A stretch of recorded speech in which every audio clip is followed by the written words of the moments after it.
ان الحمد للہ نحمده ونستعینه ونستغفره ونعوذ باللہ من شرور انفسنا ومن سیئات اعمالنا من يهده اللہ فلا مضل له ومن يضلل فلا هادی له واشهد ان لا الہ الا اللہ وحدہ لا شریک له واشهد ان محمدا عبدہ ورسولہ اما بعد فإن خیر الحدیث کتاب اللہ وخیر الہدی ہدی محمد صلی اللہ علیہ وآلہ وسلم وشر الامور محدثاتها وکل محدثۃ بدعہ وکل بدعۃ ضلالہ وکل ضلالۃ فی النار۔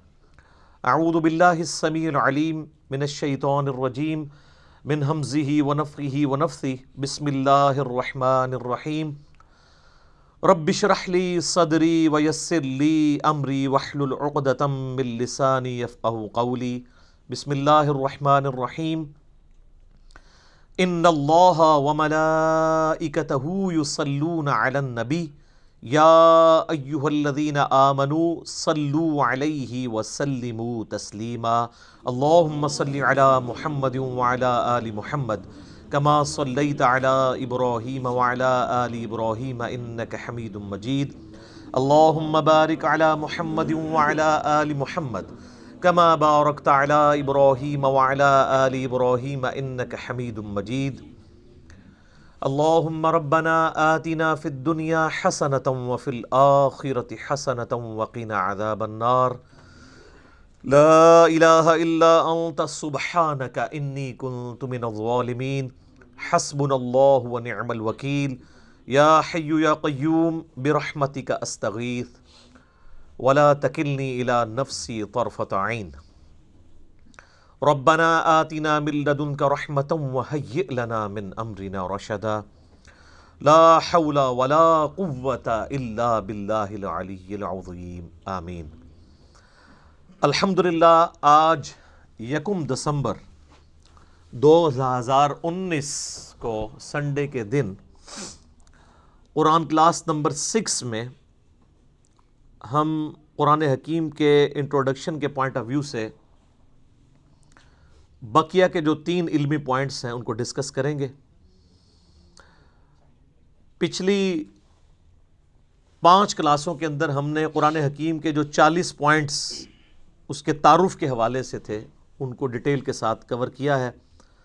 37 پوائنٹس میں نے کور کیے ہیں، اور اللہ کے فضل سے یہ جو ایسٹ تیار ہوا ہے قرآن حکیم کے انٹروڈکشن کے اعتبار سے، کسی بھی ٹاپک کو آپ جس کو آپ کریٹیکل سمجھتے ہیں اس کو میں نے الحمدللہ ان 5 کلاسوں میں کور کیا، اور آج کی آخری کلاس ہے۔ آج انشاءاللہ امید ہے یہ آخری 3 پوائنٹس بھی کور ہو جائیں گے انشاءاللہ تعالی۔ علمی پوائنٹ نمبر 38 وہ ہے میرے بھائیوں، قرآن حکیم کی سب سے بیسٹ تفسیر کون سی ہے؟ یہ اکثر لوگ پوچھتے ہیں۔ تو قرآن حکیم کی سب سے بیسٹ تفسیر وہ ہوگی جو قرآن پاک میں اللہ تعالیٰ نے خود ہی بیان فرما دی ہوگی۔ کتاب فصلت آیاتہ، یہ وہ کتاب ہے جس کی تفصیل کر دی گئی ہے، اور اس کے بعد اللہ کے محبوب صلی اللہ علیہ وآلہ وسلم کی جو صحیح الاسناد احادیث ہم تک پہنچی ہیں ان کی روشنی میں اس کی بیسٹ تفسیر ہوگی۔ چونکہ آپ صلی اللہ علیہ وآلہ وسلم کو اللہ تعالیٰ نے ہمارا معلم بنا کر بھیجا ہے، تو اللہ تعالیٰ نے جہاں قرآن نازل فرمایا اس قرآن میں جو ضروری چیزیں اس کے ساتھ جڑی ہوئی تھیں نبی صلی اللہ علیہ وآلہ وسلم کے ذریعے امت تک پہنچا دی۔ لہٰذا اس پہ کوئی دوسری رائے نہیں ہے کہ دین اسلام کے بنیادی 2 سورسز ہیں، کتاب اللہ اور سنت۔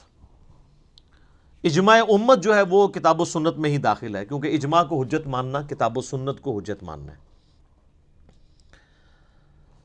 اللہ تعالیٰ نے سورہ القیامہ کے اندر ارشاد فرمایا، پارہ نمبر 29 میں، آیت نمبر ہے 17۔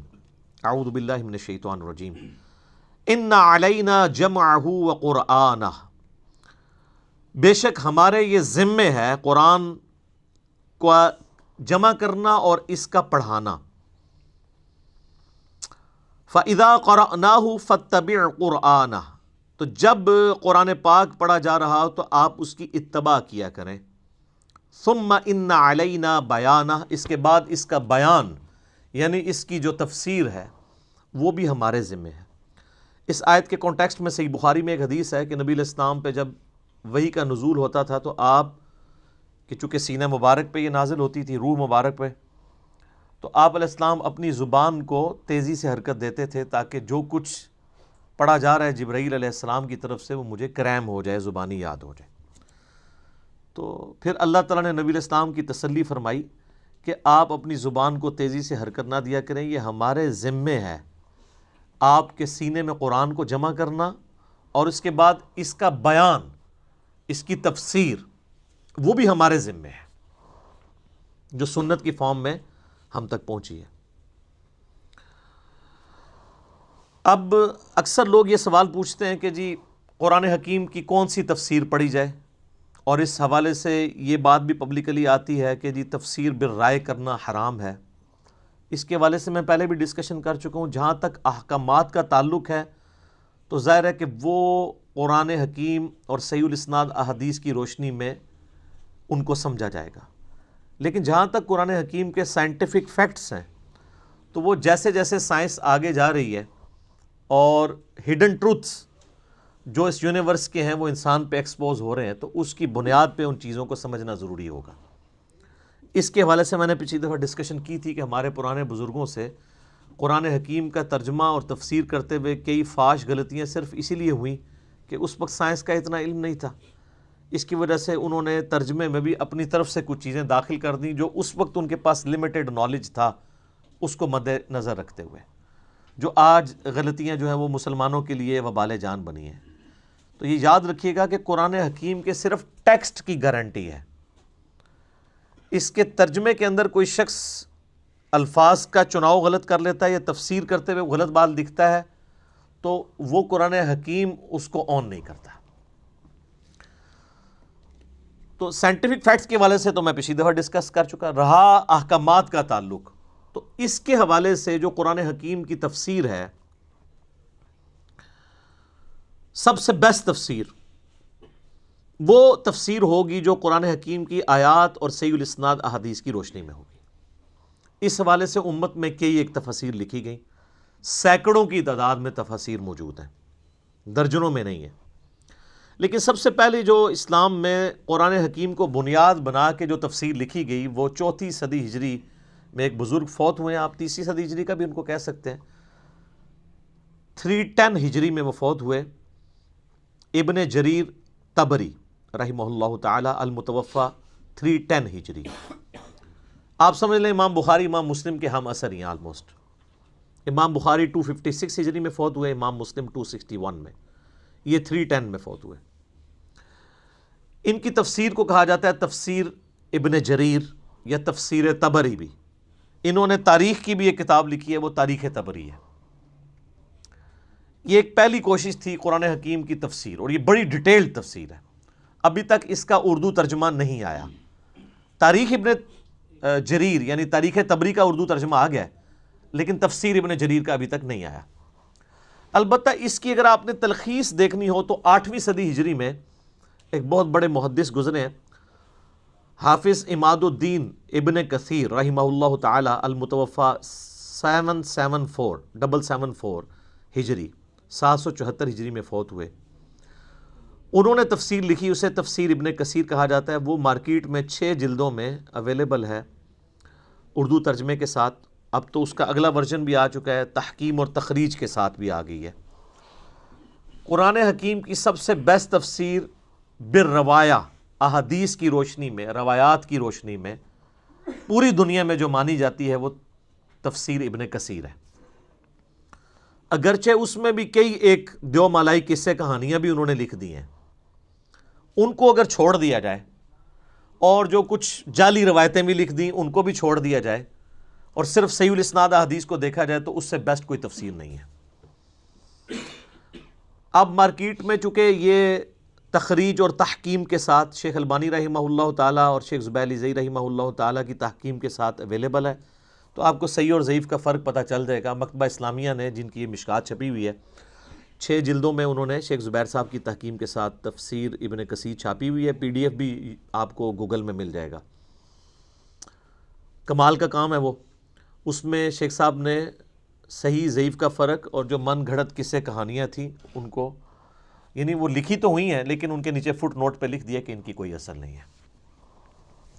اور وہی چیزیں ہیں جو لوگ پھر غلط عقیدوں کی بنیاد بنا کے پیش کرتے ہیں۔ جی وہ تفسیر ابن کثیر میں بھی لکھا ہوا ہے۔ تفسیر ابن کثیر میں لکھا ہونے کا یہ مطلب نہیں کہ قرآن و حدیث میں لکھا ہوا ہے۔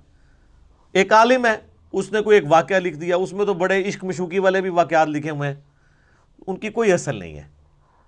ہاں، حافظ ابن کثیر جو آیت لے کے آئے، جو حدیث لے کے آئے، اس کو آپ فالو کریں گے۔ باقی انہوں نے جو واقعات لکھ دیے کچھ، ان کی کوئی حقیقت نہیں ہے، نہ اس کو بنیاد بنا کے کوئی عقیدہ رکھا جا سکتا ہے۔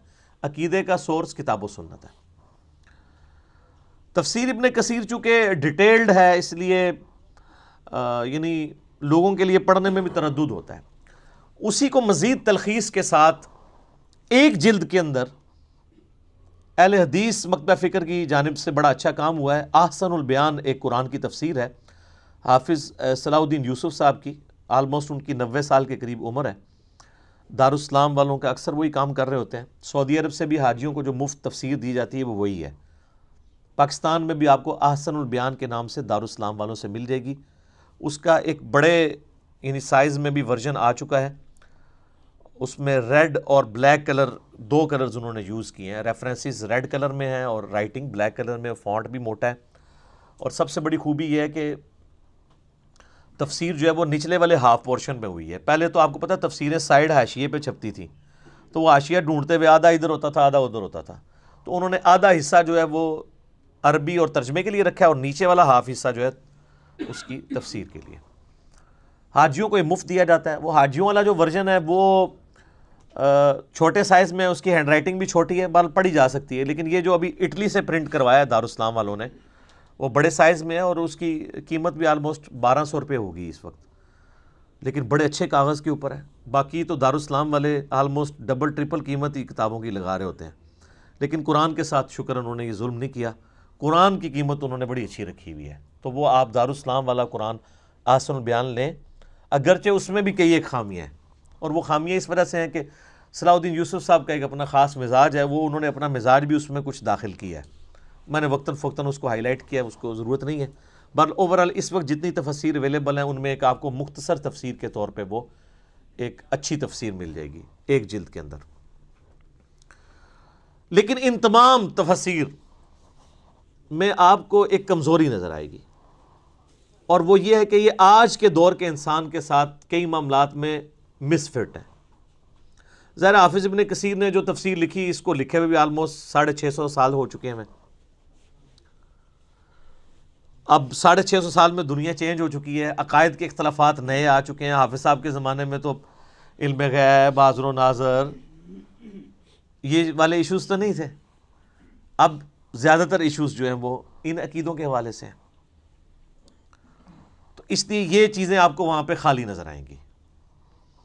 اس میں حافظ صاحب کا کوئی قصور نہیں ہے، ظاہر اس زمانے میں ایشو ہوتے تو وہ یقیناً اس کو ایڈریس کرتے۔ لیکن ایک چیز جو میں سمجھتا ہوں ان تفسیر میں کمزوری ہے، وہ یہ ہے کہ قرآن حکیم جگہ جگہ تورات، زبور، انجیل کے حوالے پیش کرتا ہے۔ ایتونی بکتاب من قبل ھذا او اثارۃ من علم ان کنتم صادقین، لاؤ میرے پاس جو تمہارے پاس الہامی کتابیں موجود ہیں۔ اس طریقے سے سورہ آل عمران میں آتا ہے کہ تورات لے کے آؤ، اس میں پڑھ کے دیکھو کہ جو تم عقیدے اڈاپٹ کیے ہوئے ہو، اونٹ کے گوشت کے حوالے سے کانٹیکسٹ میں خصوصاً بات ہو رہی تھی سورہ نساء کے اندر، سورہ آل عمران کے اندر، پارہ نمبر 4 کے سٹارٹ میں۔ اسی طریقے سے جگہ جگہ جو یہودیوں کے فاسد نظریات کا ذکر آتا ہے، ان کی کتابوں کی تحریف کا ذکر آتا ہے، اور کچھ چیزیں قرآن اپنے حق میں استعمال کرتا ہے ان کتابوں کی، تو ظاہر وہ کتابیں تو دنیا میں موجود ہیں، تورات اور انجیل دنیا میں موجود ہے، اگرچہ تحریف شدہ ہے، وہ تو قرآن کے نزول کے وقت بھی تحریف شدہ تھی، اس کے باوجود اللہ تعالیٰ ان کتابوں کی طرف ریفر کرتا تھا کہ اس میں یہ چیزیں موجود ہیں۔ آج بھی جو اسٹیبلش تورات، انجیل اور صحائف جو ہیں وہ بنی اسرائیل کے پیغمبروں کے، وہ انجیل مقدس کے نام سے Anarkali society, Bible society Anarkali Lahore والوں نے پرنٹ کی ہے، اس میں وہ ساری چیزیں موجود ہیں۔ جب قرآن ان چیزوں کے حوالے پیش کرتا ہے تو ہمارے مفسرین کا یہ کام تھا کہ اس وقت وہ محنت کر کے ان حوالوں کو تلاش کرتے ہیں، لیکن معذرت کے ساتھ یہ کام حافظ ابن کثیر نے نہیں کیا، اور یہ اتنی بڑی کمزوری ہے کہ جس کی وجہ سے ایک آج کا پڑھا لکھا نوجوان جب ان چیزوں کو پڑھتا ہے تو وہ کنفیوز ہوتا ہے کہ بھی جب قرآن اس کی بات کرتا ہے تو پھر لائن تورات میں وہ آیات کہاں موجود ہیں، رجم کی سزا کے حوالے سے ہوں یا باقی چیزیں ہوں۔ یہ کام امت میں ایک بندے نے کیا ہے، اور اس نے وہ کام کر کے ان ساری تفسیروں کو پیچھے چھوڑ دیا۔ میرے خیال میں اسلامک ہسٹری میں علا وجہ بصیرت، میں چونکہ اکثر تفسیر پڑھ چکا ہوں، قرآن پاک کی سب سے بیسٹ تفسیر اگر کسی بندے نے کی ہے نا تو وہ مولانا مودودی رحمہ اللہ تعالی ہے۔ تفہیم القرآن، تفہیم القرآن کا صرف آپ مقدمہ ہی پڑھ لینا تو آپ کو اس کے اندر جو بجلی بھری ہوئی ہے وہ سمجھ آ جائے گی۔ ڈاکٹر اسرار صاحب کی زندگی کیوں بدلی ہے؟ تفہیم القرآن کی وجہ سے۔ پوری دنیا میں اس وقت قرآن کے اوپر جتنی آوازیں اٹھی ہیں نا، سب کو اگر آپ ڈیپ ڈگ کریں گے نا تو پیچھے مودودی صاحب نکلیں گے۔ ڈاکٹر فرحت ہاشمی، ون وومن آرمی، ان کے والد صاحب سرگودا میں جماعت اسلامی کے امیر تھے۔ ڈاکٹر فرحت ہاشمی بھی مولانا مودودی کا فیض ہیں۔ ڈاکٹر اسرار صاحب تو ان کے ڈائریکٹ شاگرد ہیں۔ ڈاکٹر اسرار صاحب نے بیان القرآن میں سورہ یوسف کی ریکارڈنگ کے دوران یہ بات خود سنائی، ویڈیو میں ریکارڈڈ ہے۔ وہ کہتے ہیں کہ جب پارٹیشن ہوئی تو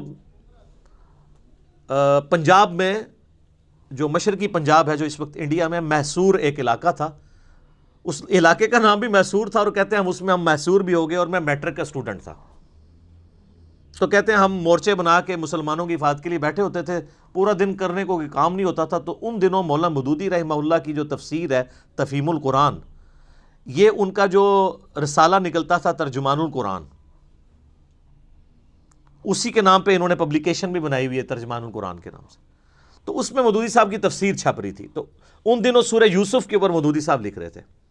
تو کہتے ہیں میرا بڑا بھائی جو ہے وہ جماعت اسلامی میں تھا، میں میٹرک میں تھا، میں نے عربی رکھی ہوئی تھی، عربی مجھے بھی آتی تھی، فارسی بھی تھوڑی بہت آتی تھی، تو میں نے ترجمان القرآن سے سورہ یوسف کی مودودی صاحب کی تفسیر جب پڑھنی شروع کی تو میرا دل قرآن کی طرف مائل ہوا، تو پھر میں نے ارادہ کیا کہ میں نے قرآن کا علم حاصل کرنا ہے۔ ویسے کنگ ایڈورڈ سے وہ میڈیکل ڈاکٹر بھی بن کے فارغ ہوئے، لیکن پیرلل میں انہوں نے مودودی صاحب سے اور امین احسن اصلاحی صاحب سے قرآن کی تعلیم بھی حاصل کی۔ تو وہ کہتے ہیں سورہ یوسف کی تفسیر نے میری زندگی بدل دی۔ مولانا مودودی نے سورہ یوسف کی جو تفسیر کیا، آپ سارے پرانے بزرگوں کی تفسیریں اٹھا کے دیکھ لیں، اینڈ پہ آپ مودودی صاحب کی تفسیر پڑھیں تو آپ کو اتنا فرق نظر آئے گا جتنا ایک پرائمری پاس اور پی ایچ ڈی میں نظر آتا ہے۔ کیوں؟ سورہ یوسف میں حضرت یوسف علیہ السلام کا جو واقعہ بیان ہوا ہے نا، اس کا ایک ورژن تورات کے اندر بھی موجود ہے۔ تورات، زبور، انجیل وہ کٹھی چھپی ہوئی ہے، جو انجیل مقدس، پورا حضرت یوسف علیہ السلام کا ذکر اس میں موجود ہے۔ جو شروع کا چیپٹر ہے پیدائش، کس طریقے سے یوسف علیہ السلام کے بھائیوں نے ان کے ساتھ کیا، اور اس طریقے سے سارے معاملات چلے۔ اب قرآن پاک میں بھی سورہ یوسف میں حضرت یوسف علیہ السلام کی پوری بایوگرافی ہے، لیکن تورات اور یوسف علیہ السلام کا جو واقعہ قرآن میں آیا یہ آپس میں میچ نہیں کرتے۔ کئی جگہ باتیں میچ کرتی ہیں، کئی جگہ فرق ہیں۔ اب اس وقت یہ ضرورت تھی کہ قرآن کی جب تفسیر لکھی جائے، اور قرآن پرانی الہامی کتابوں کا بھی ذکر کرتا ہے، تو کسی عالم کو تو چاہیے تھا ان 1400 سالوں میں کہ وہ ان کی الہامی کتابیں اٹھاتا، اس میں سے وہ آیات نقل کرتا، پھر قرآن کی آیات نقل کرتا، پھر ان کو کمپیئر کرتا اور بتاتا ہے کہ کس کا ورژن درست ہے کس کا غلط ہے۔ زیرو کام ہوا ہوا ہے اس کے اوپر، کسی پرانے بزرگ نے کام نہیں کیا۔ یہ جو پرانے بزرگوں کی لکیر پیٹتے رہتے ہیں نا، یہ میرے ساتھ آگے بات کریں، میں ان کو بتاؤں پرانے بزرگوں نے کتنی چیزیں جو ہیں ان کو ان اٹینڈڈ چھوڑا ہے جو ضرورت تھی، اور وہ کمزوریاں آ کے بعد کے لوگوں نے پوری کی ہیں۔ یہ تو ذالک فضل اللہ یؤتی من یشاء۔ اب آپ سر محنت کریں، یہاں 100 کے قریب لوگ بیٹھے ہیں، باقی ہزاروں لوگ ہماری ویڈیوز دیکھتے ہیں۔ آپ سورہ یوسف کی تفسیر تفہیم القرآن میں پڑھیں، آپ کو اگر خرید نہیں سکتے پی ڈی ایف ہماری ویب سائٹ سے ڈاؤن لوڈ کر لیں، اور اس کے بعد آپ ابن کثیر کو اٹھا لیں، تبری کو اٹھا لیں، احسن البیان اٹھا لیں، اور جتنی تفسیریں ہیں۔ تبیان القرآن غلام سو سعیدی صاحب کی اٹھا لیں، آپ کو زمین و آسمان کا فرق نظر آئے گا۔ مودودی صاحب نے ساری وہ تورات کی آیات لکھی ہیں اور جہاں جہاں وہ قرآن سے ڈیفرنس کرتی ہیں ان کا فرق بتایا، اور پھر انہوں نے ثابت کیا ہے عقلاً کہ یہ تورات کی سٹیٹمنٹ جو ہے یہ چینج ہوئی ہوئی ہے، قرآن جو بات کر رہا ہے یہی بات فٹ ان بیٹھتی ہے۔ عقل کے پیرائے کے اوپر انہوں نے ایک ایک چیز کو ثابت کیا۔ یہ تو میں ایک آپ کو ورژن بتا رہا ہوں، اس کے علاوہ بھی قرآن حکیم میں جہاں جہاں وہ آیات آتی ہیں جس میں اللہ تعالیٰ تورات کی طرف مائل کرتا ہے تو وہ ڈھونڈ کے لے کے آتے ہیں وہ آیات۔ تو یہ تورات، زبور، انجیل سے تو وہ لے کے آئے گا نا جس نے پڑھی ہوئی ہوگی، اور جس کو یہ کہانی کرائی گئی ہو کہ جی آپ نے تورات، زبور، انجیل پڑھنی نہیں ہے، اور وہ ایک جعلی روایت ترمذی اور دارمی کی پیش کرتے ہیں کہ حضرت عمر فاروق نے وہ تورات کے صفحے اٹھائے ہوئے تھے تو حضور علیہ السلام ناراض ہو گئے۔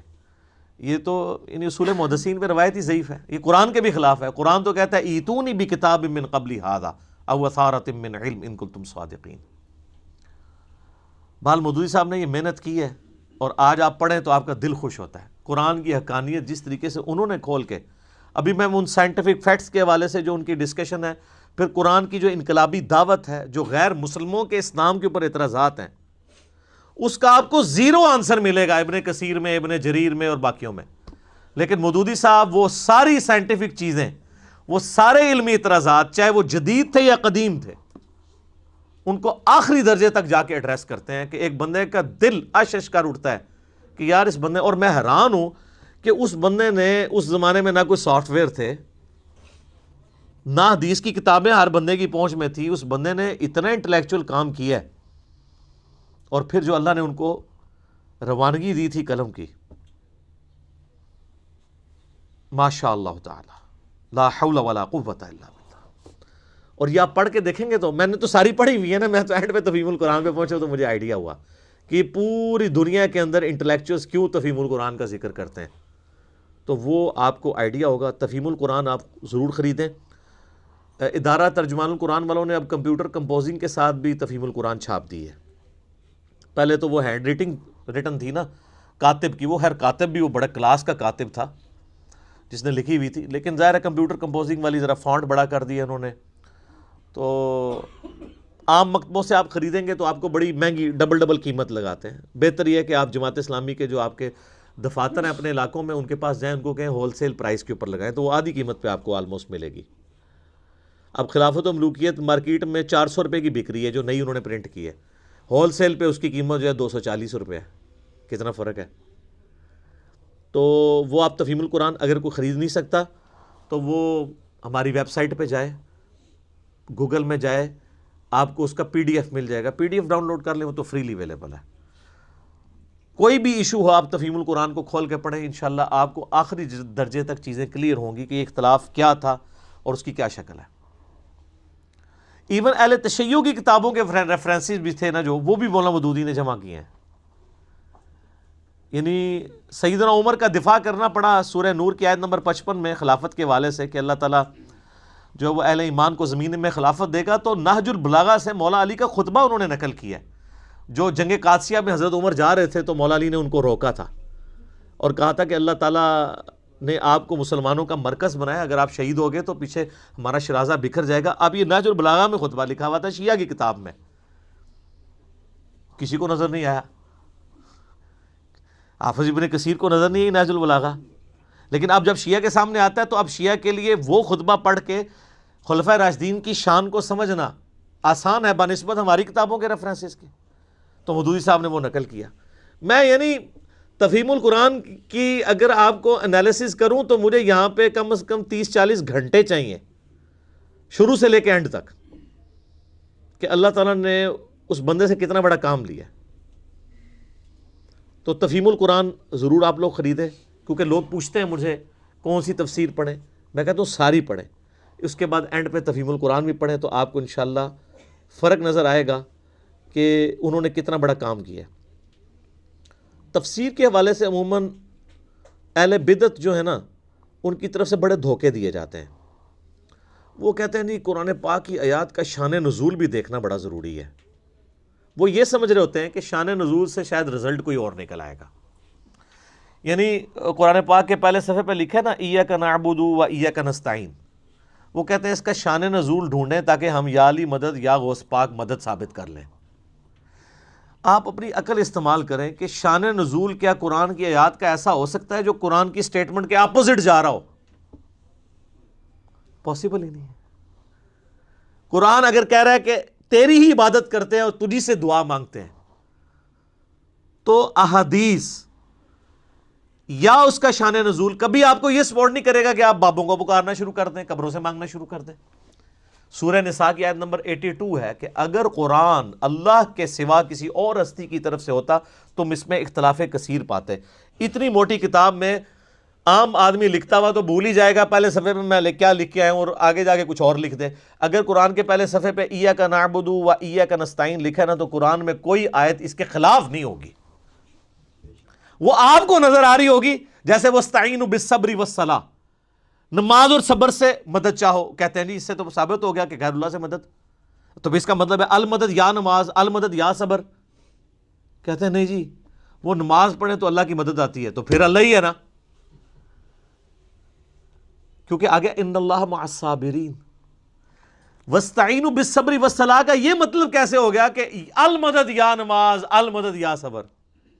مدد تو اللہ ہی کی ہے اعمال کے ذریعے۔ عقیدہ بالکل ٹھیک ہے۔ وہ جی قرآن میں ہے وَتَعَاوَنُوا عَلَى الْبِرِّ وَالتَّقْوَى وَلَا تَعَاوَنُوا عَلَى الْإِثْمِ وَالْعُدْوَانِ، نیکی پرہیزگاری کے کاموں میں ایک دوسرے کی مدد کرو، برائی میں۔ اچھا جی، تو کیا اس سے یہ ثابت ہو گیا کہ آپ نے نیکی کا کام کرنا ہے، مجھے پانی پلانا ہے تو میں آپ سے پانی مانگتا ہوں؟ ٹھیک ہے، آپ مجھے پلا بھی دیں گے، لیکن اگر آپ اس سے یہ سمجھتے ہیں کہ میں بغداد میں کسی فوت شدہ بزرگ جو قبر میں چلے گئے ان سے پانی مانگوں، تو مانگ کے دیکھ لیں، اگر آتا ہے تو پی لیں۔ اللہ سے بھی مانگے گا وہ بھی پانی نہیں آپ کو گلاس بھر کے دے گا، کیونکہ دنیا اسباب کے ساتھ جڑی ہوئی ہے۔ جو چیزیں اسباب کے تحت آتی ہیں وہ ان چیزوں سے الگ ہے۔ خیر یہ الگ سے ٹاپک ہے، میرا مسئلہ نمبر 3 ہے دعا صرف اللہ ہی سے۔ 2.25 گھنٹے کا میں نے یہ سارے مسئلے اس میں سیٹل کیے ہیں۔ شان نزول، شان نزول، اور اس کا دھوکہ دے دے کہ قرآن ڈائریکٹ نہیں پڑھنا گمراہ ہو جاؤ گے۔ یہ بات یاد رکھیں، قرآن حکیم اپنے عقائد اور نظریات میں کسی شان نزول کا، کسی حدیث کا بھی محتاج نہیں ہے۔ قرآن پاک میں جو آیات آئی ہیں وہ منوان اسی طریقے سے عقیدے کے طور پہ قبول کی جائیں گی۔ احادیث سے مزید سمجھنے میں ضرور آسانی ہوگی، لیکن یہ نہیں ہوگا کہ احادیث کے بغیر وہ چیزیں سمجھنا ناممکن ہو جائیں گی۔ ہاں جہاں پہ ڈفرنس آئے گا وہاں ہم احادیث کی طرف جاتے ہیں صرف اس لیے کہ سمجھنے میں فرق ہے۔ جیسا کہ سورہ بقرہ میں جب تک کالا اور سفید ڈورا الگ نہ ہو جائے، فجر کے وقت کے پوائنٹ آف ویو سے فجر کے لفظ موجود ہیں، تم نے سحری بند نہیں کرنی۔ بخاری میں آتا ہے عدی ابن حاتم نے وہ سفید اور کالا دھاگا رکھ لیا ہوا تھا، اور وہ دیکھتے رہتے تھے جب تک ان دونوں کے کلر علیحدہ نہیں ہوتے سحری کرتے تھے۔ حالانکہ من الفجر موجود تھا، فجر کے ساتھ آسمان کے ڈوروں کا ذکر ہے، لیکن حدیث نے بریف کر دیا وہ نہ بھی ہو حدیث تب بھی ہم فجر سے آسمان کا ڈورا ہی مراد لیں گے۔ جب کوئی فرق لگ جائے وہ علیحدہ بات ہے۔ شان نزول کا محتاج نہیں ہے قرآن۔ قرآن کی آیات آفاقی ہیں، جسے فٹ اسے گفٹ۔ اس پہ میں نے مسئلہ 154 ڈیٹیل ریکارڈ کروا دیا ہے جو دھوکہ دیتے ہیں۔ شان نزول، شان نزول۔ تیمم کی آیات نازل ہوئی، صحیح بخاری میں آتا ہے ایک سفر کے دوران سیدہ عائشہ کا ہار گھوم گیا تھا، تو اس میں ڈیلے ہو گیا تو پانی وہاں اویلیبل نہیں تھا، تو تیمم کی آیات نازل ہوئی۔ اس واقعے سے تیمم کا طریقہ نہیں بدلتا۔ ایک واقعہ انٹرسٹ کے طور پہ ہو سکتا ہے، اینڈ رزلٹ یہ ہے کہ تیمم مٹی سے ہی کرنا ہے اور چہرے اور ہاتھوں کا مسح کرنا ہے۔ شان نزول سے فرق کیا پڑا؟ ایک ہسٹوریکل ریکارڈ ہی ایڈ ہوا نا۔ اس کو میں دنیاوی مثال سے بتاتا ہوں۔ کیا آپ کے لیے اس کا شان نزول جاننا ضروری ہے کہ ٹریفک سگنل جب ریڈ ہوتا ہے اس پہ ہم کیوں کھڑے ہوتے ہیں اور گرین پہ کیوں چلتے ہیں؟ اور اس کا شان نزول جاننے سے کیا ریڈ اور گرین اپوزٹ ہو جائیں گے؟ کسی کے دماغ میں اس وقت یہ بات آئی ہوگی کہ ریڈ کلر خون کا ہے، خون خطرے کی علامت ہے، تو ہم ریڈ کلر سے مراد یہ لیتے ہیں کہ آپ نے کھڑے ہو جانا ہے۔ اور گرینری آنکھوں کو بھاتی ہے، نیچر میں بھی اللہ تعالیٰ نے گرینری رکھی ہے، تو گرین کے اوپر ہم چلیں گے۔ آپ اس کی جتنی مرضی توجیحات بیان کریں، اینڈ رزلٹ یہ ہے کہ ریڈ پہ کھڑے ہونا ہے اور گرین پہ چلنا ہے۔ اینڈ رزلٹ میں کوئی فرق پڑا ہے؟ تو اس کی ہسٹری جاننے سے آپ کے انٹرسٹ میں اضافہ ضرور ہوگا، فرق نہیں پڑے گا آپ کو ہسٹری پتا ہو یا نہ ہو، فالو آپ نے گرین اور ریڈ کو کرنا ہے۔ اس طرح قرآن پاک کی آیات کا شان نزول پتا ہو یا نہ ہو، فالو آپ نے آیات کو ہی کرنا ہے۔ لیکن ایک اور چیز ہے، وہ ہے کانٹیکسٹ، سیاق و سباق وہ ضروری ہے، اور وہ قرآن میں ہی موجود ہوتا ہے، اس کے لیے حدیث کی ضرورت نہیں ہوتی. Point to be noted. اگر قرآن کو آپ حدیث کا محتاج کر دیں گے تو پھر قرآن تو ناقص کتاب ہو جائے گی نا. اگر آپ کہیں گے نماز کا طریقہ نہیں ہے قرآن میں، تو قرآن نے کب دعویٰ کیا کہ نماز کے طریقے کے لیے یہ کتاب نازل ہوئی ہے؟ یہ تو احکامات ہیں، اس کا ٹاپک ہی نہیں ہے قرآن میں نماز کا طریقہ. نماز کی فرضیت کا ذکر ہے اور اس کے لیے سنت کی طرف دھکیل دیا گیا. من یطع الرسول فقد اطاع اللہ قل ان کنتم تحبون اللہ فاتبعونی یحببکم اللہ. عقیدے کے اعتبار سے قرآن پاک ایک پرفیکٹ کتاب ہے. اعمال اس کا ٹاپک ہی نہیں ہے، اعمال کی ترغیب صرف ٹاپک ہے. کانٹیکسٹ جو ہوتا ہے نا وہ قرآن کے اندر سیاق و سباق موجود ہوتا ہے. اس کے بغیر اگر آپ قرآن کو سمجھیں گے تو پھر وہی کام کریں گے جو اس وقت جاہل علماء کر رہے ہیں کہ آیات کو بیچ میں سے نکال کے اپنا لقمہ اس کے منہ کے اندر ڈال دیتے ہیں. مثال کے طور پہ سورہ نساء کی آیت نمبر 64 ہے، جب اپنی جانوں پر ظلم کر لو تو نبی علیہ السلام کے پاس حاضر ہو جاؤ، اور پھر نبی علیہ السلام بھی اللہ کے حضور تمہاری سفارش کریں تو اللہ تعالیٰ معاف کر دے گا. وہ کہتے ہیں دیکھیں جی ہمیں تو بتا دیا گیا کہ آپ نے گناہوں کی معافی کے لیے نبی علیہ السلام کے پاس جانا ہے، قبر رسول پہ جا کے عرض کرنی ہے، اور پھر وہ اللہ کے حضور کریں گے تو آپ کی. اچھا اب یہ اس جملے کے اعتبار وہ کہتے ہیں جی قرآن کی آپ تو خود کہہ رہے ہیں کہ قرآن کی آیات آفاقی ہیں اور یہ شان نزول کی محتاج نہیں، ہمیں آپ نے شان نزول نہیں آپ بتانا. ہم کہتے ہیں ہم نہیں بتائیں گے، لیکن کانٹیکسٹ تو بتائیں گے نا، جو قرآن میں ہی موجود ہے کہ یہ کس موقع کی بات ہو رہی ہے اور یہ بات کب تک کے لیے ویلڈ ہے. وہ شان نزول نہیں ہے، وہ سیاق و سباق ہے، اس کو کہا جاتا ہے کانٹیکسٹ. اور وہ قرآن میں ہی موجود ہے کہ یہودی جو اوپر سے مسلمان ہو گئے تھے منافقین تھے، جب اپنی مرضی ہوتی تھی تو نبی علیہ السلام سے فیصلہ کرواتے تھے، جب مرضی نہیں ہوتی تھی تو فیصلہ لے کے یہودیوں کے پاس چلے جاتے تھے. تو پھر نبی علیہ السلام کو اللہ تعالیٰ نے قرآن میں فرمایا کہ انہوں نے جو ظلم کیا نا کہ اپنا فیصلہ آپ سے نہیں کروایا، کلمہ گو ہوتے ہوئے جو اندر سے منافق تھے، قانونی طور پہ تو مسلمان تھے، صحابی بھی تھے، قانوناً اندر سے منافق تھے، اور یہ جا کے طاغوت سے فیصلے کرواتے ہیں نا. ان کو چاہیے کہ یہ اب آپ کے پاس آئیں، آپ سے معافی مانگیں، اللہ سے معافی مانگیں، آپ ان کے لیے سفارش کریں، پھر اللہ ان کو معاف کرے گا جو انہوں نے عہد شکنی کی ہے. اس کا قبر رسول پہ جا کے مانگنے سے کوئی تعلق ہی نہیں تھا. اس کا کانٹیکسٹ قرآن کے اندر ہی موجود ہے. آپ پچھلی آیات پڑھنی شروع کریں، پھر اس سے اگلی آیت بڑی سخت آئی، اے نبی مجھے تیرے رب ہونے کی قسم اگر تو کسی معاملے میں فیصلہ فرما دے اور یہ اپنے دل میں اس کے بارے میں بھی کوئی حرج پائیں گے نا، ایمان والے نہیں ہو سکتے جب تک سر تسلیم خم نہ کر دیں. وہ کہتے ہیں نہیں وہ آفاقی ہیں. ہم کہتے ہیں چلے for the sake of argument agreed. تو اس میں تو ہے کہ اپنے فیصلے نبی علیہ السلام سے کروانے چاہیے.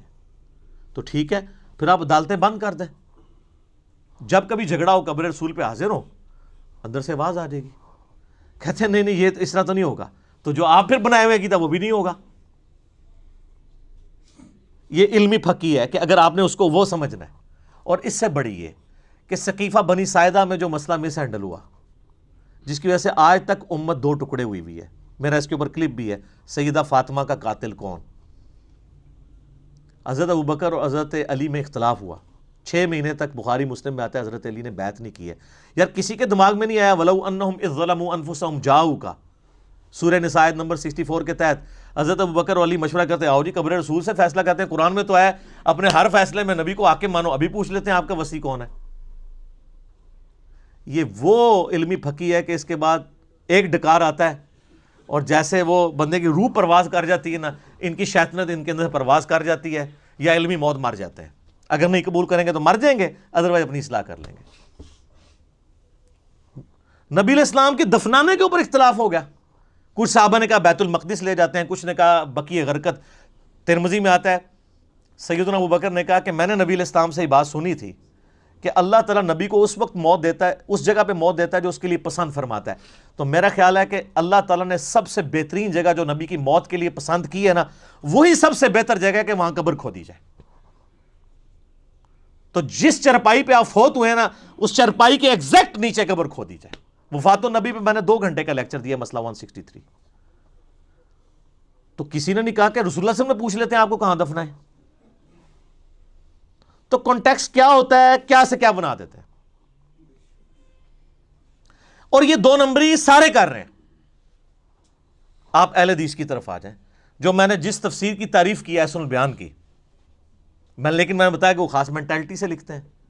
وہ قرآن حکیم میں جو سورہ بقرہ کی آیات آئیں نا کہ ہم نے داؤد علیہ السلام کو جو ہے وہ خلیفہ چنا، اور اس سے پہلے طالوت اور جالوت کی جنگ کا ذکر آتا ہے کہ وقت کے پیغمبر جو سموئیل علیہ السلام تھے، ان سے ان کے امتیوں نے کہا کہ آپ ہمارے لیے ایک بادشاہ مقرر کر دیں جس کے نیچے ہم جمع ہو کے قتال کریں کافروں کے ساتھ. تو اس میں آتا ہے کہ وہ بادشاہ مقرر کیا اللہ تعالیٰ نے وحی کے ذریعے طالوت کو. اس میں ملک کے الفاظ ہیں. صلاح الدین یوسف صاحب چونکہ آپ پتہ ہے سعودیہ کے ساتھ تعلق تھا، انہوں نے اس میں سے ملوکیت ثابت کر دی، اور انہوں نے کہا لوگ ملوکیت کو بڑا برا کہتے ہیں، دیکھیں اللہ تعالیٰ نے بھی ملک بنایا ہے. اور سر اللہ تعالیٰ نے ملک بنایا تھا طالوت کو، شاہ فہد کو اللہ تعالیٰ نے ملک نہیں بنایا، اور نہ یزید کو اللہ تعالیٰ نے ملک بنایا ہے. وہ ان کی ملوکیت کو ثابت کرنے کے لیے کہنا شروع کر دیے کہ وہ دیکھیں ملک کا لفظ موجود ہے، لہذا بادشاہت بھی بڑی اچھی چیز ہوتی ہے. تو پھر میں نے اس کے اوپر رد کیا تھا. 6830 نمبر حدیث ہے سیدنا عمر کی صحیح بخاری میں کہ جو تلوار کے زور کے اوپر خلیفہ چنا جائے اس کی خلافت اسٹیبلش ہی نہیں ہوگی. کس طریقے سے دھونس اور زبردستی کے ساتھ یزید اس امت پہ مسلط ہوا، اس کی خلافت تو اسٹیبلش ہی نہیں ہوئی. وہ خلافت تو ہے ہی نہیں، ملوکیت ہے. تو صلاح الدین یوسف صاحب نے ملوکیت کا ثبوت قرآن سے دے دیا، جس طریقے سے صوفیاء نے غیر اللہ سے استمداد کا ثبوت سورہ نساء سے دے دیا. لیکن ہم یہ دو نمبری نہیں کرتے. کیوں؟ کیونکہ نہ میں وابی نہ میں بابی، میں ہوں مسلم علمی کتابی. بات علمی کتابی ہوگی. وہ جی تراویاں کنیاں ہوندیاں نے، وی تراوی، وی آ گیا تو تراوی وی ہوگی. تراوی دیکھو نا جی، تراوی. علم کی دنیا میرے بھائی، علم کی دنیا میں جذبات کی کوئی حیثیت نہیں ہوتی. جو جدھر ڈنڈی مارے گا نا وہ پکڑا جائے گا اس نے کہاں ڈنڈی ماری ہے. عجیب و غریب قسم کے رزلٹ نکالنے شروع کر دیتے ہیں. جو میں نے بتایا وَاسْتَعِینُوا بِالصَّبْرِ وَالصَّلَاةِ سے المدد یا نماز نکال لیا. یہاں پہ جن دنوں میں ہم ڈسکشن کیا کرتے تھے آج سے 10-12 سال پہلے، ایک شیعہ ذاکر آ گئے اور استمداد پہ بات شروع ہوئی. وہ کہہ رہے کہ اللہ سے بھی مانگ سکتے ہیں. میں نے کہا یار کہاں مانگ سکتے ہیں، ایک آیت بتاؤ وَاسْتَعِینُوا بِالصَّبْرِ وَالصَّلَاةِ. میں نے کہا اس کا مطلب المدد یا نماز، المدد یا صبر. کہتے نہیں. تو میں نے کہا پھر؟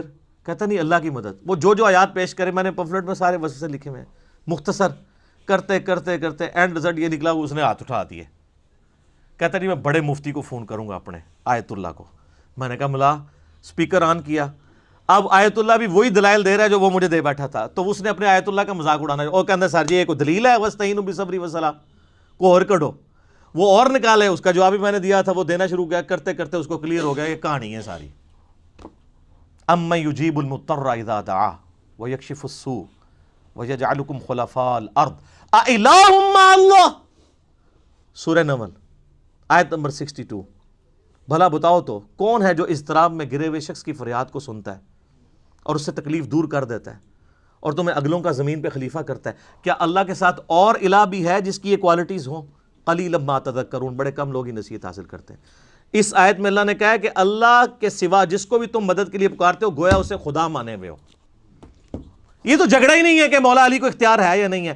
مولا علی کو اختیار بھی ہو، فرشتوں کو اختیار بھی ہو، انبیاء اور جنوں کو اختیار بھی اللہ نے دیا ہو، پھر بھی پکاریں گے کسے؟ اللہ کو. بارش کون برساتا ہے؟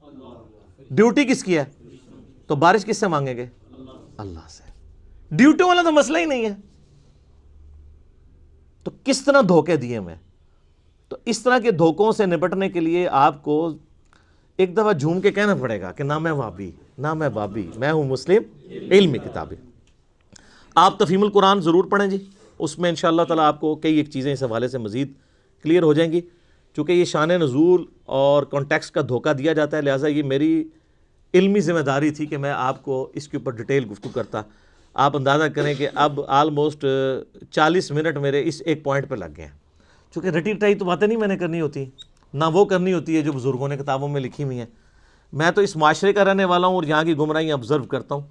پوائنٹ صرف میں نے نوٹ کیا ہوتا ہے کہ اس میں نے بات کرنی، باقی اللہ جو کروا دے. علمی پوائنٹ نمبر 39 وہ ہے میرے بھائیوں قرآن حکیم کے مسلمانوں پہ حقوق کون سے ہیں.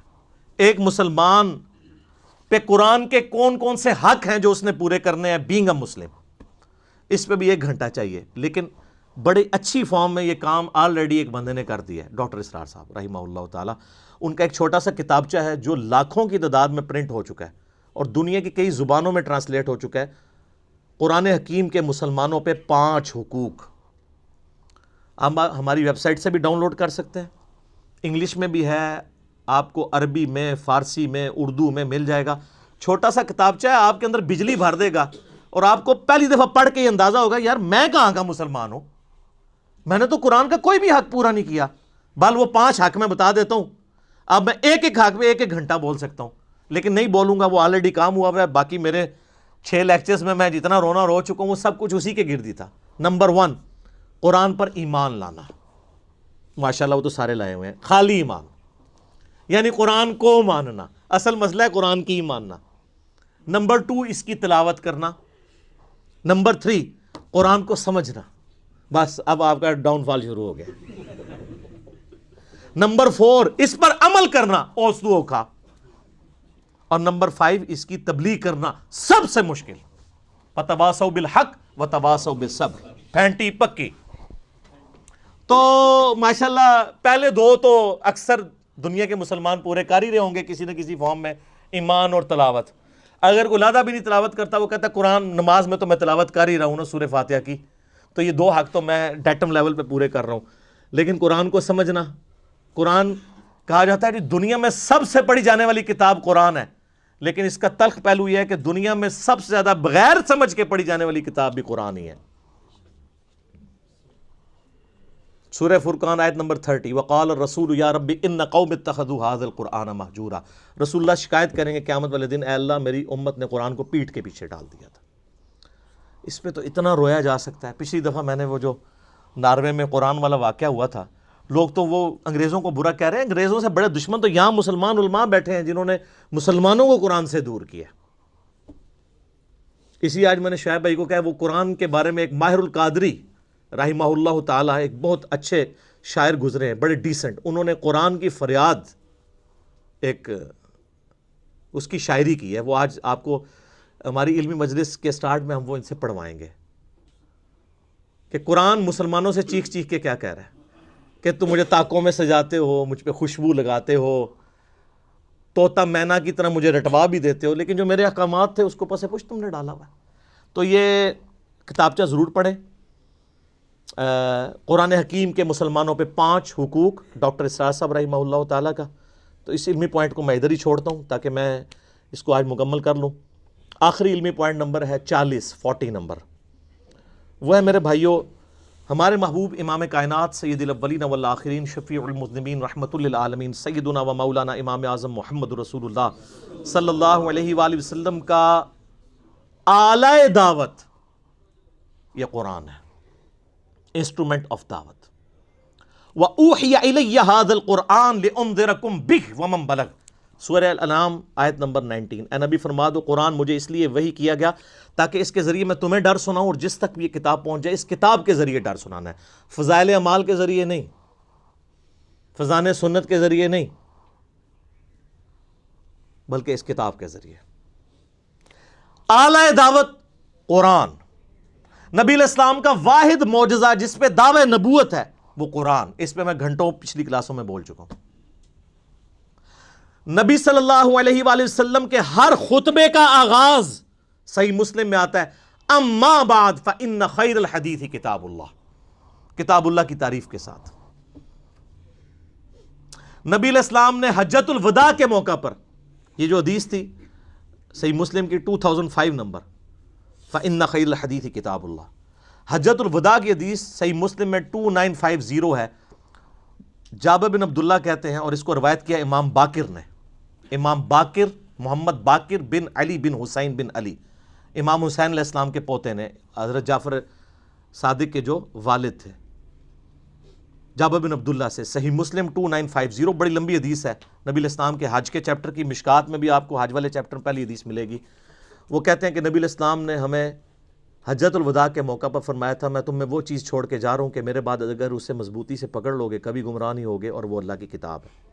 مسلم شریف میں سنت کا ذکر نہیں ہے، صرف کتاب اللہ کا ہے، اور سنت اس کے اندر ہی داخل ہے۔ ایک حسن درجے کی روایت المستدرک للحاکم میں دو چیزیں چھوڑ کے جا رہا ہوں، کتاب اللہ اور سنت۔ المستدرک للحاکم میں کتاب العلم چیپٹر میں 318 نمبر، لیکن مسلم شریف میں جو حجۃ الوداع کا خطبہ ہے اس میں صرف قرآن کا ذکر ہے، ابو داؤد میں بھی صرف قرآن کا ذکر ہے، سنت اسی کے اندر شامل ہے۔ من یطع الرسول فقد اطاع اللہ۔ تو نبی الاسلام نے حجۃ الوداع پہ قرآن، پھر اس کے بعد غدیر خم کا جو خطبہ ہے سب سے سٹرانگ خطبہ قرآن کی شان میں، وہ حجۃ الوداع کے بعد بھی مکے سے مدینے آتے ہوئے خم نامی گاؤں میں آپ علیہ السلام نے خطبہ دیا، جو مسلم میں 4 حدیثیں ہیں، 6225 سے 6228۔ اے لوگو آگاہ ہو جاؤ، میں بھی ایک انسان ہوں، قریب ہے کہ اللہ کا قاصد یعنی موت کا فرشتہ میرے پاس آئے اور میں اس کی دعوت قبول کر لوں۔ میں اپنے بعد تم میں 2 بھاری چیزیں چھوڑ کے جا رہا ہوں، ان میں سے پہلی چیز اللہ کی کتاب ہے، تم اس کتاب کو پکڑو، اپنا تعلق اس کتاب کے ساتھ مضبوط کرو۔ اللہ کی کتاب اللہ کی رسی ہے، جو اسے پکڑے گا ہدایت پہ ہوگا، جو چھوڑ دے گا گمراہ ہو جائے گا۔ اور زید ابن ارقم کہتے ہیں پھر نبی الاسلام کہتے رہے اللہ کی کتاب، اللہ کی کتاب، اللہ کی کتاب۔ اور پھر فرمایا دوسری بھاری چیز میرے اہل بیت ہیں، میں اپنے اہل بیت کے معاملے میں تمہیں اللہ کا خوف دلاتا ہوں، میرے بعد ان کے ساتھ برا سلوک نہ کرنا۔ 3 دفعہ آپ نے فرمایا، لیکن امت بالکل الٹ چلی، نہ قرآن کو پکڑا اور نہ اہل بیت کو چھوڑا، سارے قتل کر دیے۔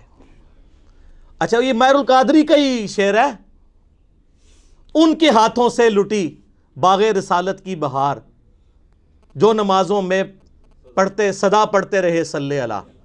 کافر مارتے دکھ نہ ہوتا، وہ کہتے ہیں جو نماز میں اللہم صلی اللہ محمد وعلی آل محمد پڑھتے رہے انہوں نے ہی رسول اللہ کے خاندان کو ذبح کیا۔ یہ بھی ماہر القادری کا شعر ہے، جنہوں نے وہ قرآن کی فریاد لکھی ہے، تاکوں میں سجایا جاتا ہوں۔ بڑا کلاس کا شاعر تھا یہ ماہر القادری۔ تو یہاں پہ غدیر خم پہ بھی قرآن، اور پھر وسیع بھی قرآن، بخاری اور مسلم دونوں میں ہے۔ بخاری میں نبی علیہ السلام کی وفات والے چیپٹر میں عبداللہ ابن ابی اوفا سے کسی نے پوچھا کہ کیا نبی علیہ السلام نے اپنا وصی کسی کو بنایا تھا؟ انہوں نے کہا نہیں۔ تو انہوں نے کہا پھر ایک عام آدمی کے لیے کیوں لازم ہے کہ وہ مرتے وقت وصیت کرے؟ انہوں نے کہا اس لیے کہ نبی علیہ السلام نے ہمیں قرآن پہ چلتے رہنے کی وصیت کی تھی، وصی رسول بھی قرآن۔ ہم حضرت ابوبکر صدیق رضی اللہ تعالیٰ عنہ کو خلیفۃ الرسول مانتے ہیں، وصی رسول نہیں مانتے، کیونکہ صحیح مسلم میں اما عائشہ سے کسی نے پوچھا کیا نبی علیہ السلام نے اپنا خلیفہ کسی کو بنایا تھا؟ انہوں نے کہا نہیں۔ تو انہوں نے پوچھا اگر بناتے تو انہوں نے کہا میرا خیال ہے کہ ابو بکر کو بناتے۔ ان کا ابو بکر کے سوا کسی کو بناتے تو فرمایا عمر کو، اور کہا اس کے سوا تو فرمایا ابو عبیدہ ابن جراح کو۔ اما عائشہ خود کہہ رہی ہیں صحیح مسلم میں، اگر حضرت ابوبکر وصی رسول ہوتے تو اما عائشہ خود کہتی ہیں وصی رسول وہ ہیں، خلیفۃ الرسول ہے، صحابہ کے اجماع سے، نہ کہ وصی رسول۔ باقی وہ جو نمازیں پڑھانے والے ہیں تو مولا علی نے بھی نمازیں پڑھائی ہیں۔ بخاری میں حدیث ہے ابو بکر کے علاوہ سارے دروازے بند کر دو، ترمذی میں حدیث ہے کہ علی کے سوا سارے دروازے بند کر دو۔ اشارے دونوں طرف ملتے ہیں، غدیر خم پہ مولا علی کی طرف اشارہ ملتا ہے اور باقی جگہوں پہ حضرت ابو بکر کی طرف، تو وہ صحابہ کے اجماع نے چنا۔ یہ علیحدہ سے ایک ٹاپک ہے، مسئلہ 55B 3 گھنٹے کا اس پہ ریکارڈڈ ہے۔ وصی رسول کون؟ قرآن۔ تو قرآن کے گرد ہی ساری چیز گھومتی ہے۔ اس حوالے سے میں نے ایک ریسرچ پیپر لکھا ہے امام الانبیاء کی دعوت قرآن، اور میرا مسئلہ نمبر 1 2 گھنٹے کا وہ ریسرچ پیپر میں نے سارا پڑھایا ہے، توفیق ہو تو وہ ضرور دیکھیں۔ اور پچھلے دنوں جو یہ ناروے والا واقعہ ہوا ہے اس پہ میں نے کئی ایک احادیث بیان کی تھی قرآن کی عظمت کے حوالے سے، اور اس آیت کو حرز جاں بنا لیں، سورۃ الفرقان آیت نمبر 30، وقال الرسول یا ربی ان قوم اتخذوا ھذا القرآن مہجورا۔ قیامت والے دن نبی علیہ السلام شکایت کریں گے کہ میری قوم نے، میری امت نے قرآن کو پیٹھ کے پیچھے ڈال دیا تھا۔ صحیح مسلم میں حدیث ہے 534 نمبر، والقرآن حجت لک او علیک، قیامت والے دن قرآن یا تیرے حق میں دلیل بنے گا یا تیرے خلاف دلیل بن جائے گا۔ صحیح بخاری میں سیدنا ابو بکر کا پہلا خطبہ ہے کتاب الاعتصام بالکتاب والسنہ چیپٹر میں، کتاب و سنت کو مضبوطی سے پکڑنا۔ انتہائی گستاخانہ خطبہ ہے ہماری ڈاکٹرن میں، لیکن قرآن و سنت میں فٹ بیٹھتا ہے۔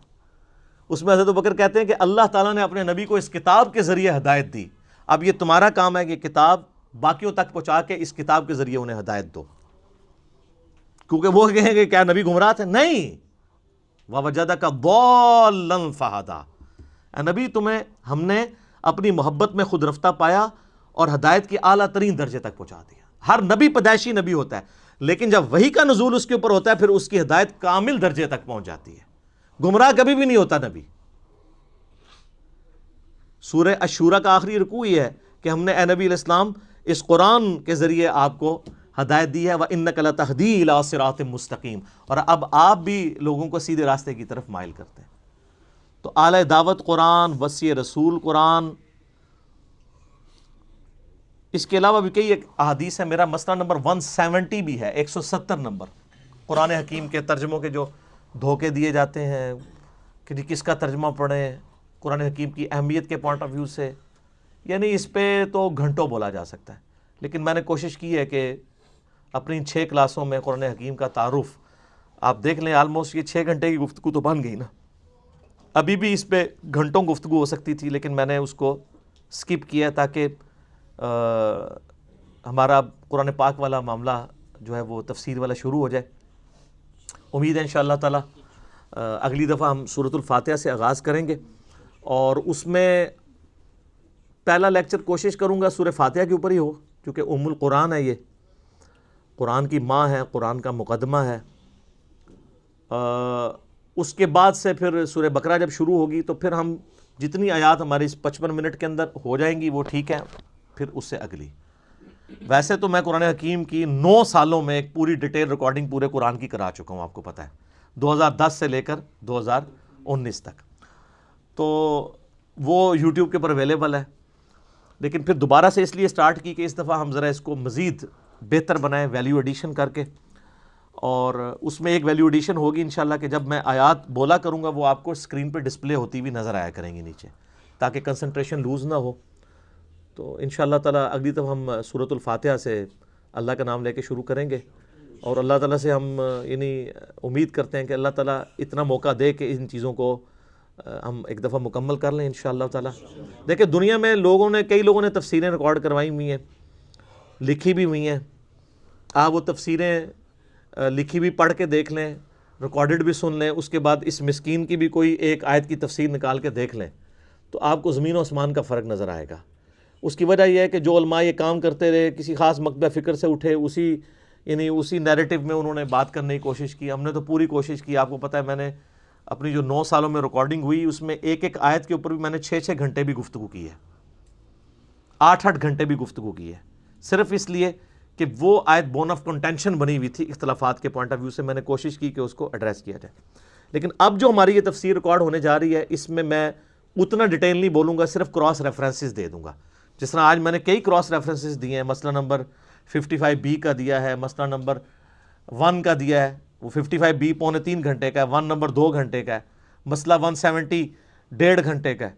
اب ہر دفعہ اتنی ڈیٹیل گفتگو تو ممکن نہیں ہے، لیکن یہ کوشش کی جائے گی کہ کیونکہ بعض لوگوں نے یہ بھی شکایت کی کہ یہ مختصر کے چکر میں یہ بھی نہ ہو کہ وہ جو چیز سمجھانے والی ہے وہ بھی رہ جائے، نہ ایسا نہیں ہونے لگا، بے فکر ہو، میں اپنی عادت تو مجبور ہاں، جو تک میں کتا گھودوں باہر نہ کاٹ لواں میری تسلی نہیں ہوتی، کیونکہ مجھے پتہ ہوتا ہے کہ یہ خالی میں نے ڈول نکالنے سے کچھ بھی نہیں بننا۔ جو فرسودہ عقائد ہیں ان کو ایک ایک چیز کو الگ کرنا ہے کہ یہ یہاں پہ مس کوٹ کیا ہے، یہاں پہ مس کوٹ کیا، یہاں پہ غلطی ہوئی، یہاں پہ غلطی ہوئی، اس غلطی کو ریکٹیفائی کرنا، اور پھر غلطی کسی کی بھی ہو۔ یہ جو آج میں نے ڈسکس کیا سورہ نساء آیت نمبر 64 وَلَوْ أَنَّهُمْ إِذْ ظَلَمُوا أَنفُسَهُمْ جَاءُوكَ کا، اس میں حافظ ابن کثیر ایک عجیب و غریب واقعہ لے آئے کہ وہ قبر رسول پہ ایک عرابی حاضر ہوا، عرابی زبر کے ساتھ، اور اس نے کہا یا رسول اللہ بھوک سے ہلاک ہو گئے، یہ ہو گیا، وہ سو گیا، اس کو اونگ آئی، نبی علیہ السلام کی خواب میں زیارت ہوئی، آپ نے فرمایا عمر کو میرا سلام کہنا، اور یہ وہ تارج میث صاحب بھی بیان کر رہے ہیں۔ تو اہل حدیث سارے نا تارج میث صاحب کے پیچھے پڑے ہوتے ہیں، دیکھو یار کس قسم کے عقیدے بیان کر رہا ہے، بریلوی کیا کر رہا ہے، حالانکہ کام حافظ ابن کثیر ڈال کے گیا ہے۔ تو وہ حافظ ابن کثیر سے نکال کے دکھاتے ہیں، یہ دیکھیں جی حافظ صاحب نے کام ڈالا ہے، تو ہمارے پاس تو نہیں لا سکتے، ہمیں تو حافظ صاحب کی دونس تو بہت چھوٹی، حافظ صاحب تو بیچارے 8ویں صدی ہجری میں آیا ہے، ہم تو پہلی صدی میں بھی کسی کی دونس ماننے کے لیے تیار نہیں ہیں کتاب و سنت کے خلاف۔ کیوں؟ کیونکہ نہ میں وہابی نہ میں بابی، میں ہوں مسلم علمی کتابی۔ یہ کہنا آسان ہے علمی کتابی، لیکن یہ اطیع اللہ و اطیع الرسول، اس پہ چلنا بہت مشکل ہے کیونکہ وہ آگے وَأُولِي الْأَمْرِ مِنْكُمْ کے ساتھ پھر تنازع بھی آ جاتا ہے، وہ جب تنازع آتا ہے تو فَرُدُّوهُ إِلَى اللَّهِ وَالرَّسُولِ کی طرف آنا مشکل ہوتا ہے، کیونکہ تلوار لٹکی ہوئی ہوتی ہے نا۔ اسی لیے میں کہتا ہوں حسین نہیں روزانہ ماما جمدیاں، کیوں؟ اس لیے کہ یہ بہت کم لوگوں کا لیول ہوتا ہے کہ برائی کو ہاتھ سے روکیں۔ لوگوں کو تو گیم سمجھ ہی نہیں آئی نا ہوا کیا ہے، وہ تو ہم نے پھر کھولا ہے نا کہ معاملہ ہوا کیا ہے، لوگ کس طرح مسلط کا شکار ہو جاتے ہیں، اور کوئی بندہ اپنی جان دینے کے لیے تیار نہیں ہوتا۔ آپ اس دور میں دیکھ لیں، پچھلے ڈکٹیٹر نے لال مسجد میں مسلمانوں کا قتل عام کیا، ان کے اپنے فرقے کے لوگ بھی ان کے ساتھ کھڑے نہیں ہوئے، جس کی وجہ سے 15 سال ہمیں خودکش حملے بھگتنے پڑے پاکستان میں، اسی کا ریونج تھا نا۔ تو میں ڈر رہا تھا کہ یہ جو بھی دھرنا چل رہا ہے فضول مان والا، یہ دوسرا لال مسجد نہ بن جائے، ورنہ اگلے 15 سال پھر پار ہو جانے تھے۔ تو وہ جب یہ معاملہ ہو رہا تھا اس وقت کوئی مولوی کھڑا ہوا؟ کوئی بھی نہیں۔ تو آپ اس زمانے میں بات کریں گے؟ آج تو پھر بھی فریڈم آف ایکسپریشن ہے، میڈیا پہ بات ہو سکتی ہے، عدالتیں ہیں، لیکن جہاں پہ صرف بادشاہ ہو، جو بولے اس کی گردن کاٹ دی جائے، اس زمانے میں بولنا بڑا مشکل ہے۔ ٹھیک ہے، یہ آج تو بڑا مبارک دور ہے، فریڈم آف ایکسپریشن ہے۔ بادشاہوں کے زمانے میں فریڈم آف ایکسپریشن نہیں ہوتا تھا۔ میں نے کتنے بخاری اور مسلم سے واقعات بیان کیے ہیں کہ لوگ ڈرتے ہوئے باتیں ہی نہیں کیا کرتے تھے، جو کرتا تھا وہ ٹانگا جاتا تھا۔ تو انشاءاللہ ہم کوشش کریں گے کہ ہم اس سچائی کی دعوت کو پوری ایمانداری کے ساتھ پبلک تک پہنچانے کی کوشش کریں، لیکن مدد اللہ ہی سے ہے۔ نستعین باللہ ونتوکل علیہ وحسبنا اللہ ونعم الوکیل ولا حول ولا قوة الا باللہ العلی العظیم۔ صلوا علی الحبیب اللہم صلی علی محمد وعلی آل محمد کما صلیت علی ابراہیم وعلی آل ابراہیم انک حمید مجید۔ اللہم بارک علی محمد وعلی آل محمد کما بارکت علی ابراہیم وعلی آل ابراہیم انک حمید مجید۔ اللہ تعالیٰ سے دعا ہے جو حق بات میں نے کہی اللہ تعالیٰ ہمارے دلوں میں راسخ فرمائے، اگر جس بات میں غلطی سے میرے منہ سے کوئی غلط بات نکل گئی اللہ تعالیٰ ہمیں معاف کر دے، ہمارے دلوں سے بھی محو کر دے، بھلا دے، ہمیں کتاب و سنت کی تعلیمات پر عمل کر کے دوسرے بھائیوں تک پہنچانے کی توفیق عطا فرمائے۔